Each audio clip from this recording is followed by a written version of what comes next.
So the big question is this: how do most agents who don't have access to the secrets that the top agents in our industry hoard to themselves grow and prosper in today's real estate environment? That's the question. And this video podcast is the answer. I'm Pat Hyben, and welcome to Real Estate Rockstars. Rockstar Nation, thanks so much for listening. Don't forget to stay to the end, where our guests will be offering a free gift. As you know, all of our guests offer a free gift, and all of these gifts can be found on the Agent Success Toolbox.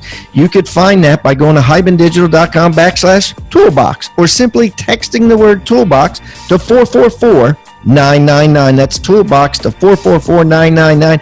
I am going to put today's free gift in today's show notes, but if you want all of them, including gifts from most of our guests that have come on the show, just go to the Agent Success Toolbox.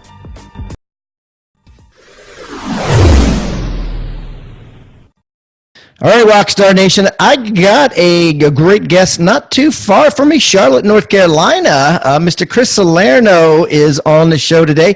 First-time guest, and I'm excited to dig deep.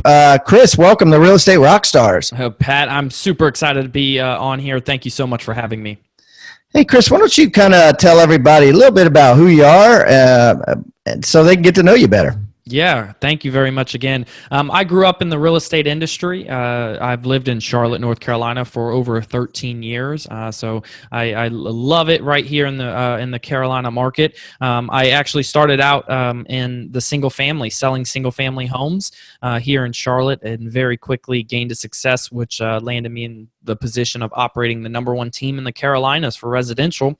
Then I switched everything over. I did some flips here and there throughout that process, but I switched everything over in to multifamily real estate. So I've created a company that buys large multifamily properties.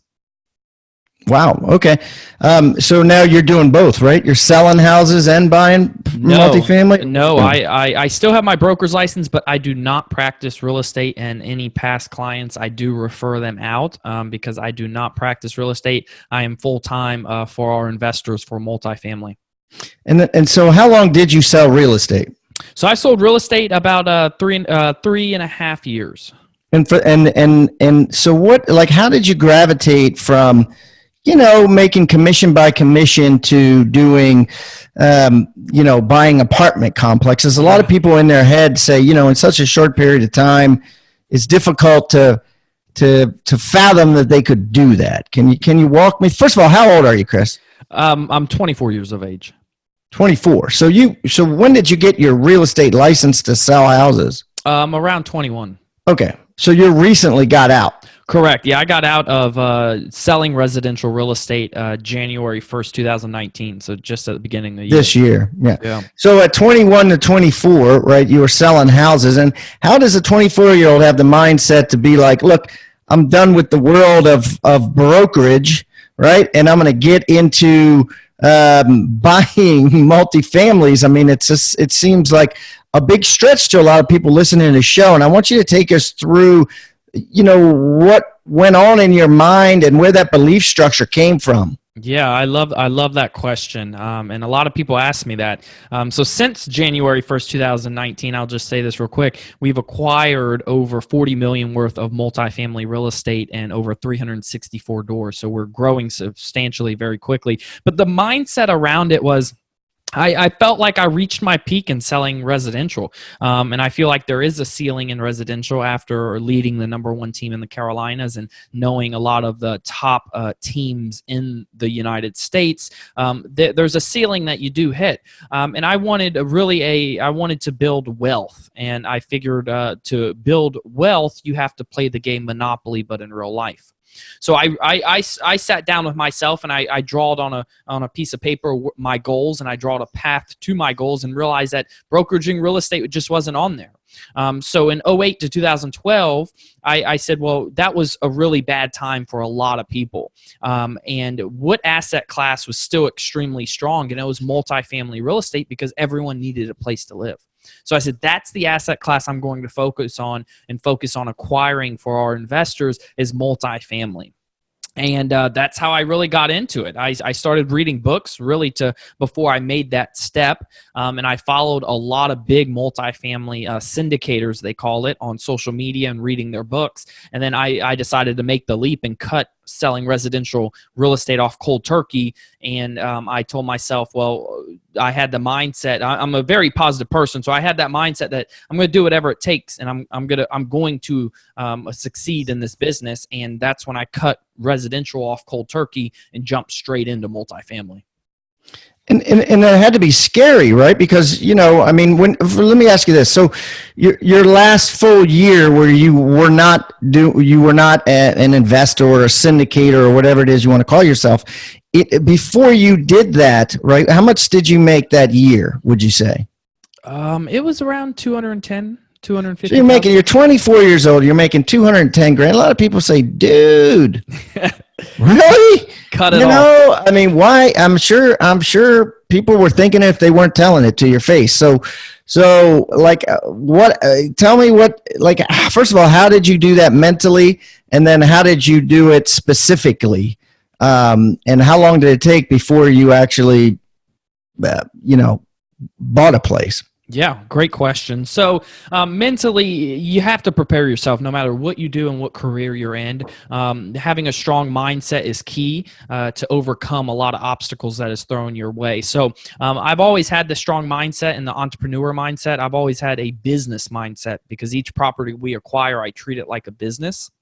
So going into it, I made sure I did my research on everything that I needed to know, because it is a big difference, because you're dealing with the SEC, you're raising money, you're structuring these deals together. So I made sure I did enough research.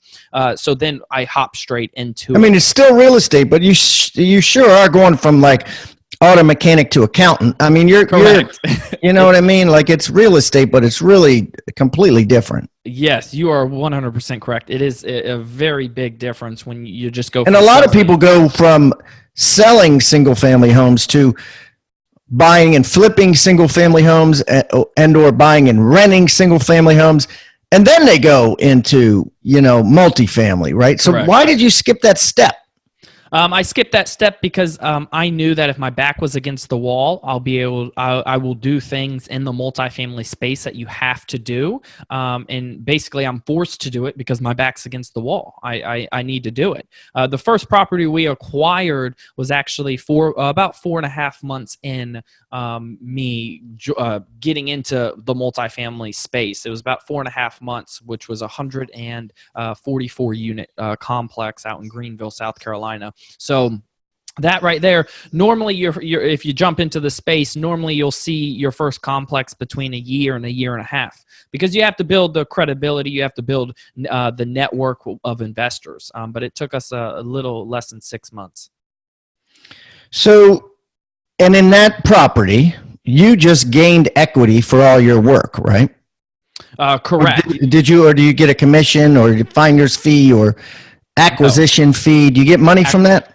An acquisition fee is paid out for each property we do acquire, and we have ownership in it. And there's also an asset management fee for managing the property throughout. Right. So the asset management fee, that's a little residual. But what do you get? 1% acquisition fee? 2% acquisition fee. 2%. So that paid you for a little bit because you've been starving for 4.5 months. And that's not bad, right? Because at the end of the day, and how much was that first one? The first acquisition fee was a couple $100,000 because it was a pretty big property. But I dumped all the acquisition fee back into the deal to invest alongside of our investors. To put it into equity. Correct. Yeah. So I put it into the equity pot so our investors know that I'm investing alongside them as well. And then do you manage it or do you get an outside property manager?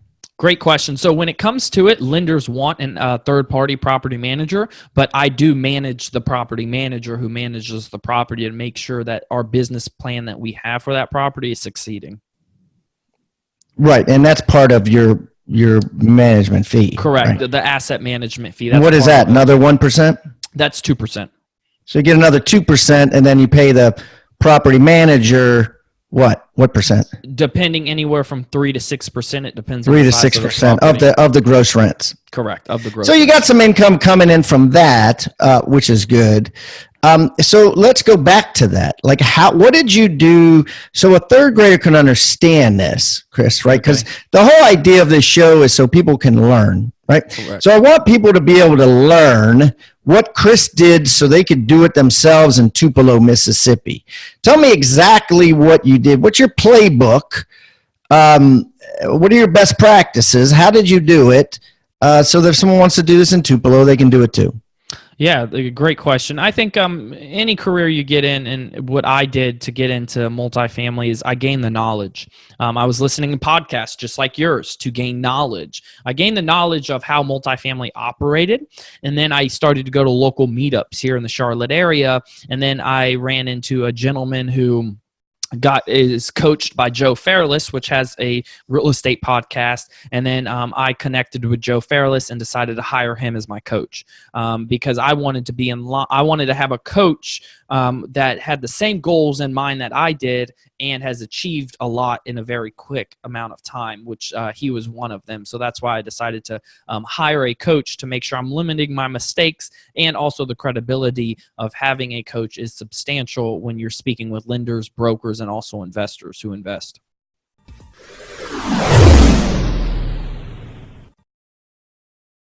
TribeOfMillionaires.com. Guys, write that down. Rockstar Nation got a free special offer for you. Now, I've just written a book, and it's just been published. Co-authored it with David Osborne, who's been on this show multiple times. If you don't know David, he is one of the top execs at Keller Williams Real Estate, was personally mentored for the last 2 decades by Gary Keller himself, and he's in all kinds of businesses. His bio and explanation and everything is in this book. But anyways, David and I got together. We decided to write a book. We called it Tribe of Millionaires. And I guarantee you it's going to change your life. To find out more, just go to tribeofmillionaires.com. We're going to give it to you absolutely free. Only thing we ask in return is, of course, number one, you pay the shipping. Not a big deal. But number two, that you go on Amazon and write us a review. We're really looking to get an incredible amount of reviews. And because of that, we're giving this book away for free. Go to tribeofmillionaires.com today.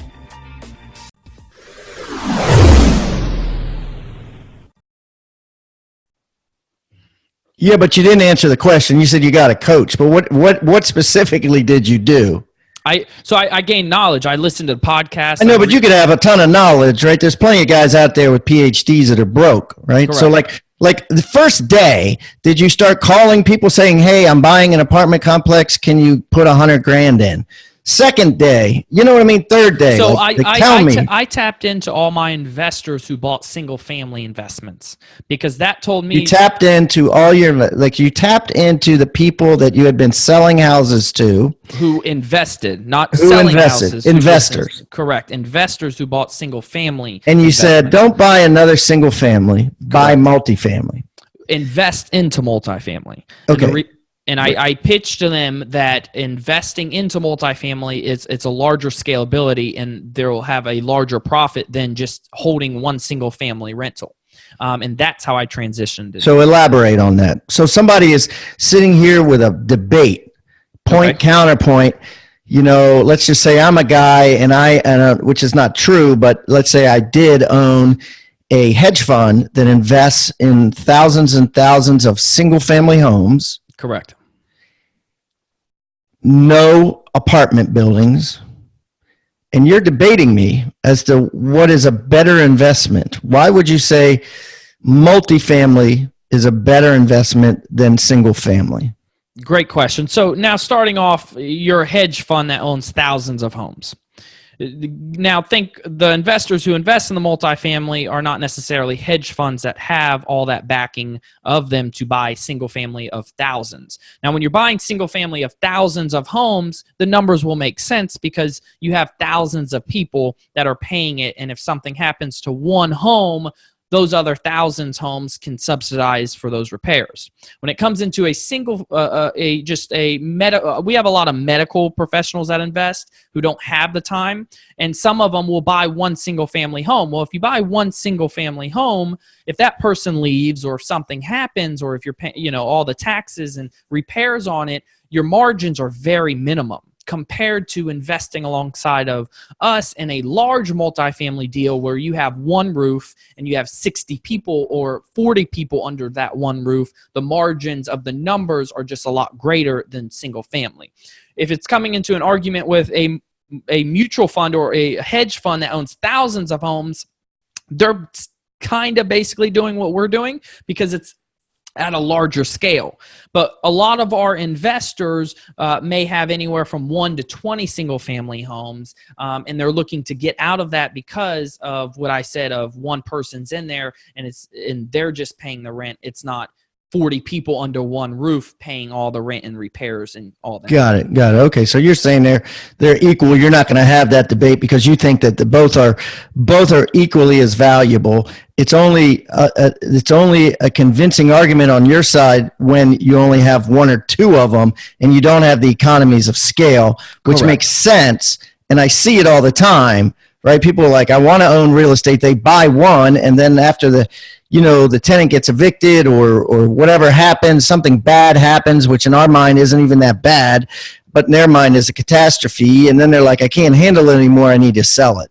So the average human being is not cut out to own a single family home and rent it out. It's much easier on their soul just to give you $100,000 and have you invested in a apartment complex or thousands of single family homes. So, day one, you called all your investors. Day two, you called every single doctor you knew because they like to invest with you. Day three, what'd you do? I made sure I stayed on. I made detailed notes on those individuals because the biggest thing in multifamily is you want to make sure you have your funds in line before you really find a deal because you have to put a lot of money down purchasing these deals. So I made sure that I made detailed notes of everyone I spoke to on day three to make sure, okay, I have a soft commitment if I went to them with a deal of this amount, which then helped me. Because with the SEC regulation is you can't sell them you can't sell them something arbitrary. You have to sell them a piece of property. You have to have Correct. a targeted thing that says, do you want to invest in this, right? Correct. Yeah, and there's two different types. When you have a SEC 506C, you can market that. I can put it on my social media. I can market it and blast it out. But if it's a 506B, it has to be someone who you have built strong relationships with, have met with, and 30 days before the date that it's under contract, you have to shown some prior relationship. So if you're starting this out, you need to go C. B is going to be way too complicated, cost you too much in lawyers, and you don't know what you're doing yet. So you go C, right? Then day 4, you've got soft commitments. You got them all written down, and obviously this is 4 months, not 4 days. But the 4th step is you get soft commitments. You got an Excel sheet, Step 5 or day 5 or day 4, whatever, is finding now something to buy. How did you do that? So with my prior brokerage experience in residential, my first thing is a lot of people will try to, and you'll see it in wholesaling and sometimes flippers, that they'll try to go direct to the sellers. Well, I knew that really these larger institutions who decide to sell are going to go to a broker and say, give me your top 4, top 5 people and give this deal to them and see if it make it work. If it doesn't work, then let's throw it on the market. So I went to the brokers that are in the commercial space for multifamily, and I built great relationships with them. I took them out to lunch. I told them what I was doing. I had phone call conversations with them, letting them know I'm coming from the residential brokerage side, going in to multifamily syndication, and I built strong relationships with them, and that's how I acquired my first one. It was actually it was an off-market deal here in Charlotte. So guys, just so everybody's clarified, there's no real MLS, right? I mean, they've got a couple systems that it's not, the pressure to share among other brokers is not there with commercial brokers. And to be greedy, or for lack of a better word, or to be, it's not greedy. It's just customary, right? It's business. For commercial business to double dip, right? It's not, some agents, because our audience is hundreds of thousands of agents, right? They would say, oh, well, that's greedy, or that's double dipping, or that's, not fair. Well, that's just the market now, especially it's a seller's market with regards to these multifamily units. So what that means is that they probably can sell it off the market without putting it out there to other brokers. Just like if you have a seller's market in your zip code, you can sell it without and double dip it before you put it in MLS. So, so the real way in is to get in with brokers who are going to get deals on their table, and before they make them public, they like you because you took them out to lunch, and they say, "Hey, I got a deal for you." Yep.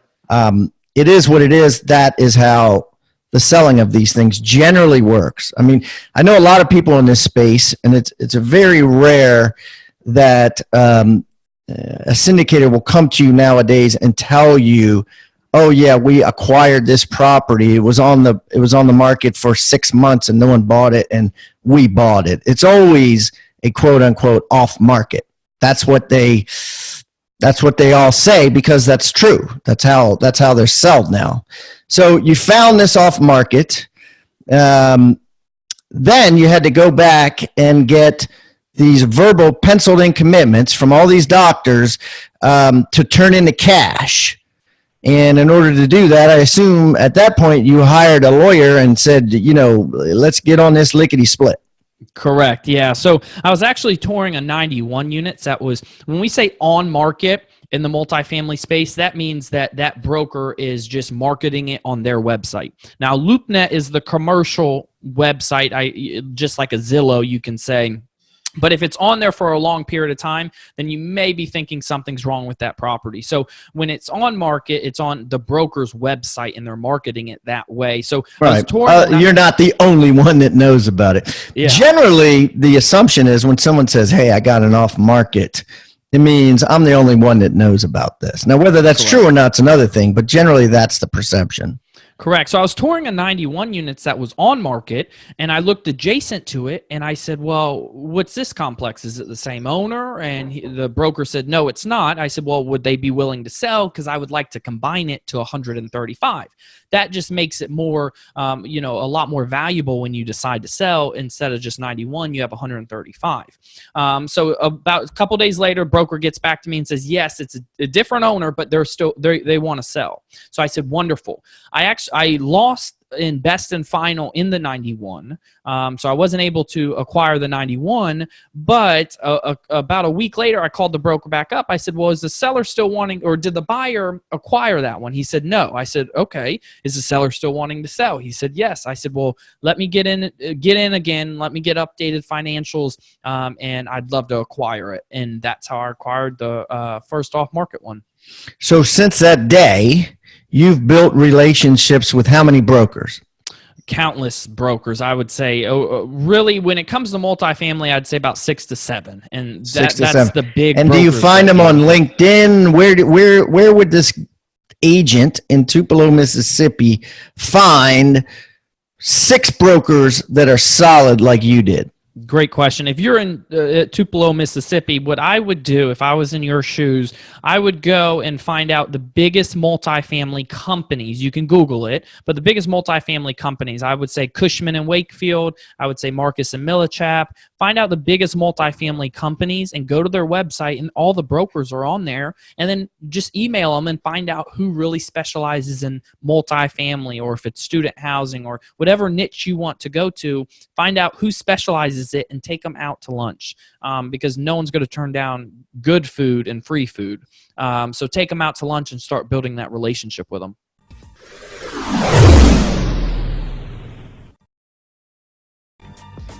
Hey, Real Estate Rockstars, this is Pat Hyben, and before we jump back into today's content, I want to tell you about an extraordinary offer from an extraordinary company. I'm talking about My Outdesk. If you haven't heard of My Outdesk, basically they're a virtual assistant company, a VA company that specializes in virtual assistants for real estate agents. Yeah, I'm talking about transaction coordinators, marketing assistants. I'm talking about ISAs, inside sales agents that prospect thousands and thousands of seller leads and buyer lead follow-ups. I mean, these guys are trained in this stuff specifically. You're not using a company that doesn't know or understand real estate sales. 4 out of 5 of the top teams in the US use my Outdesk for their virtual assistants. And because I know the owner, Daniel Ramsey, I've known him for over a decade, and I know how awesome and incredible this company is and how it saves agents thousands and thousands of dollars every single week and makes them thousands and thousands of more every single week. We're going to give you a $400 coupon off of your first month of a virtual assistant and give you a free book entitled Scaling Your Business with Virtual Professionals. So you can read it and look into it before you decide anything. It's called Scaling Your Business with Virtual Professionals. And you can get it real easy. All you got to do is text the word HIBAN, H-I-B-A-N, to 31996. That's H-I-B-A-N to 31996. And download your free book, Scaling Your Business with Virtual Professionals. And don't forget to mention also that you get a $400 discount, which will give you a coupon for that when you download the book.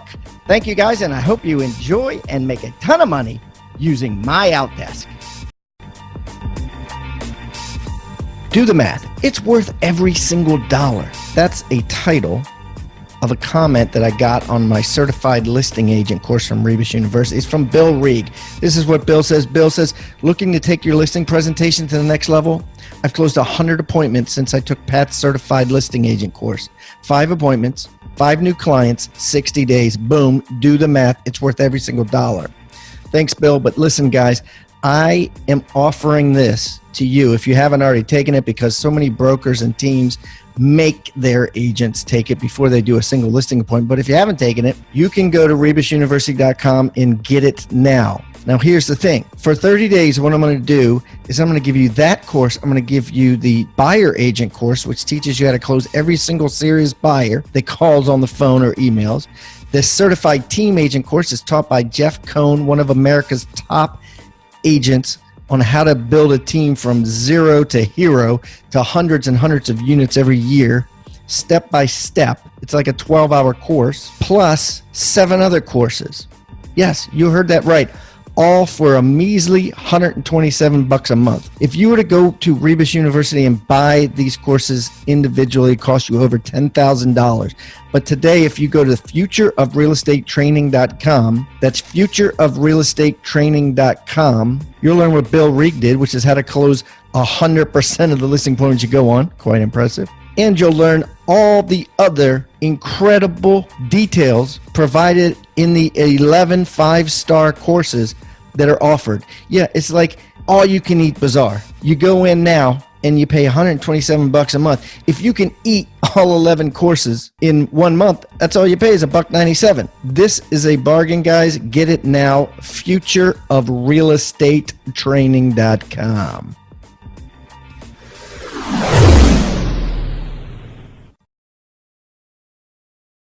Mm-hmm. And when you're going to look at these, right, obviously, just because something is quote unquote off market and just because it's with a reputable firm doesn't mean it's underpriced. Correct. So what did you look for? What are some simple rules we can follow if we're going to do this in Tupelo? Yeah, great question. So to let everybody know off the bat too, there's really not a purchase price when it comes to it. It's always about the financials. So before I even tour a property, I underwrite the property. So I have a couple from my coach and from a couple of the people I've built strong relationships with. I have an underwriting Excel spreadsheet, which I would put the financials into it, which is the rent roll, and that's each unit and what they're renting for and what the market rent is. And then their T12, which is a P&L, and a T12 stands for trailing 12. And that's all the financials broken down of the property. So I would plug that into the Excel spreadsheet to make sure that the numbers look appealing and the numbers would fit to our investors before I even take a look at the property and waste anyone's time. And if that works, then I will go out and take a look at the property. But it's all based off of the financials, and the purchase price of that property is based off of the financials. So if the financials make sense, then I would know what I should pay per door to get the property. Right. And essentially, so this audience can understand this, you're looking for a return of your money, of your investors' money, Yes. of all the money put in, of about what? What would the cash on cash be? Yeah, great question. So our cash on cash, it depends on the property. For our IRR, which is initial rate of return. Yeah, we don't want to talk about that because that's guys, the IRR, is basically adding in what Chris thinks he could sell it for, which who knows what he can sell it for. Really, we want to know about, like, what do they need to see coming back to them on a monthly basis in order for you to make a decision to buy it? Yeah, so our annualized cash-on-cash return, we're seeing anywhere from the properties we're looking at, anywhere from 8.5% to 12%. Okay, 8.5% to 12%. Yep, return. So beautiful, yeah. Beautiful. Okay, and then just so people understand, if they're thinking about doing this, like the way Chris makes money is the acquisition fee, 2%. Then he manages the whole thing. So he's managing the manager, essentially another 2%. Now that the acquisition fee is of the buy. So if it's $2 million, then that's, whatever, 40 grand, right? So the acquisition fee, the management fee is of the gross monthly rent. So if the rent's 200 grand a year, that would be another 40 grand a year. Passively, like $3,500 a month, roughly. So, in addition to that, he's also getting equity. Tell me about that. How does that work? What do you get in equity without you having to put any of your money in? I know you do, but if you didn't, what do you get in equity for putting this whole package together? Yeah, great question. So always invest alongside of our investors. But if I did not put any money in, how it is split is 70% of the profits are to our investors, our LPs, they call it, limited partners, and 30% goes to our GPs, which is our general partners. But how I have everything structured is our investors, we give a preferred return on an annual basis. Right now, we're shooting for 7 to 8% preferred return on your initial investment on an annual basis, but we do monthly distributions. Our investors have to get paid that first. Once they get paid that, any profits remaining are split 70-30, 70% to our investors, 30% to our GPs. And then when it's sold, tell me about that. How do you split it when it's sold? Great question. When it's sold, after it's a 1% exit fee. And then once our investors get their initial IRR or cash on cash, once they hit those numbers, then the profits are split 50-50. But our investors have to hit those numbers first before any profits are split 50-50. Okay. And so just to recap, guys, it's 30% he's making after the original partners are paid their 7%. Right. So let's say if the thing does return 12%, which was on the higher end of what his pro forma was, of what he was saying, there's 5% left if he's making the 12% mark. Of that 5% that's left, right, he's getting 30% of that 5%, and the investor is getting 70%, right? Correct. Yes, and also the biggest thing in this whole thing too is the cost segregation and depreciation of the asset. Yeah, which is huge, guys. I mean, I'm at the peak, I was in about 9 of these. So, the tax benefits are astronomical. Correct. We've sold several, but still, I just get these tax benefits that last forever, and it's a really good deal. Like basically, your money that you'll earn will be tax free. It should be tax free, just correct because of the tax benefits, and if you're especially because you guys are all considered real estate professionals. Thanks. Correct. Real estate professionals, which you are on your taxes. Yeah, definitely. If you have a real estate professional on your taxes, and that's what you're labeled as, all this is tax free, and all the cost segregation and depreciation of the property, you can go ahead and whatever you don't use, you can just knock it to the next year. So it's phenomenal, and a lot of our real estate professionals love that side of it, is that they don't pay taxes because of the depreciation. And so, guys, I don't want you to miss out on the benefit on the back end. So what Chris was saying is, let's say in 5 years they buy this thing for $2 million and they sell it for $4 million, and there's a $2 million profit. Basically, of that $2 million profit, he gets $1 million. So, provided you've already been paid your pref, which is 7%, which you chances are you're going to have been paid all that. So I don't want you to get lost in that. But so you could see how, this could be a jackpot compared to slinging houses in Charlotte, North Carolina, making $7,000 a commission each time you do it. One day there's no doubt in my mind, Chris will probably have 30 of these. And so, it's a very interesting game to get into with a lot of different facets of money. I don't know how else to say it. Other ways to make money. Yeah, very much so. And we do monthly distribution. So instead of you owning a single family home, right? Yeah. Yeah, instead of you owning a single family home and dealing with the tenants, and all you do is you sit back and you get a monthly check, because we manage the property managers and we make sure everything's going smoothly. And you just sit back, get that monthly check, and then the benefits of the taxes. Horizontal income. Yes. Horizontal. And what would you say the least amount that someone could put into one of these deals is? Great question. I get asked that a lot. So the least amount is a $50,000 minimum. So that's $50,000 minimum for all of our deals. And depending on the deal, there is a maximum amount just depending on the purchase price. Right. And then some people just create an LLC and get 5 friends and each put in $10,000 and then give you 50 that way. So they skirt around it. So, well, this has been fascinating because I really love this because, number one, you've been really candid. You've explained it like a third grader can understand, which is great. Agents need to understand these deals because they're starting to hear more and more about them. Mm-hmm. And it's important that they grasp all this, right? It's important that they have knowledge of this.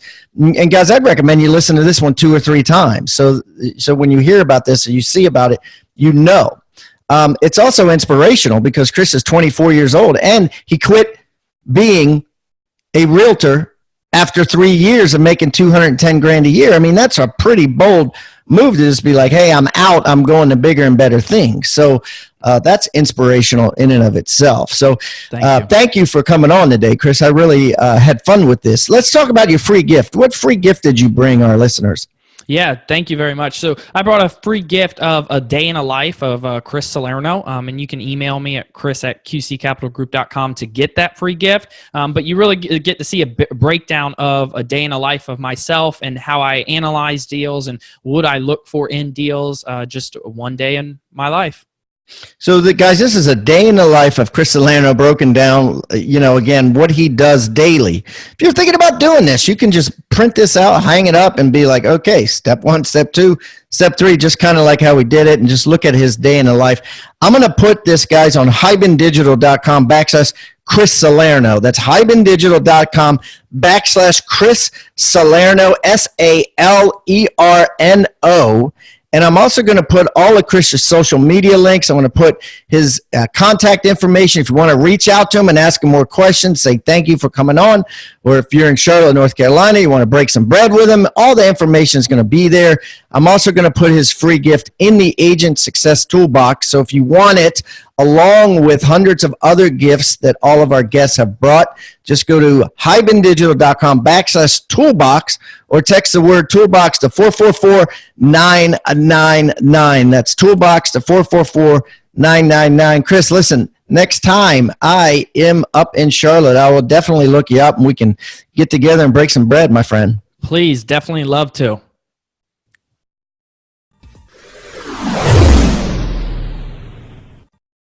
I want you to think about the word toolbox. What is a toolbox? A toolbox is a box full of tools that you use to build something great. At Real Estate Rockstars, we've created our own free toolbox. So everybody that comes on the show as a guest brings a tool with them, and we plow them all into this toolbox, and we give it away for our viewing audience to basically use as they wish. Everything we put in there is an actionable item that can be downloaded, can be printed, can be used immediately. And we got things like scripts and dialogues, checklists for teams, checklists to keep agents accountable, referral forms that are filled out at settlement to get referrals by your buyers and sellers. Everything you can think of that you could use on a regular basis about real estate is included in this toolbox, and it's helping agents worldwide sell more houses and make their jobs a lot easier and processes much more efficient. And the thing is, it's absolutely free. All you got to do is go to hibandigital.com/toolbox or text the word toolbox to 444-999. That's toolbox 444-999. Do it now. Rockstar Nation, thank you for listening to Real Estate Rockstars. Listen, I need a favor. If you find this free content helpful, if you find our downloadable items from each guest helpful, please, I need you to pull out your pointing finger. Yes, the one finger that points at people, and hit subscribe. Yes, subscribe. The more subscribers we get, the better we look in the ratings, and the easier it is to get guests like Robert Kiyosaki, Barbara Corcoran, all the players that are on $1 million listing in the different cities. All that stuff makes it easier the more subscribers we get, so please subscribe. And listen, there's a lot of places you can leave comments. There's a lot of places you can like. We're on Facebook. We have an Instagram page. Instagram page is I am Pat Hyben. The Facebook is Real Estate Rockstars Radio. Feel free to leave us comments there. The most popular form of commenting seems to happen on YouTube. Yes, for whatever reason, it's a very open environment. So just go to YouTube and go to Real Estate Rockstars Radio. Leave us comments there. Some of them we will read on the show. We love your feedback. So thanks, guys, and I hope you are having a great day. Oh, and also, listen, if you're going to subscribe and you haven't already left a review on iTunes, please do that too. Have a great day, and thanks so much, Rockstar Nation. I really appreciate you.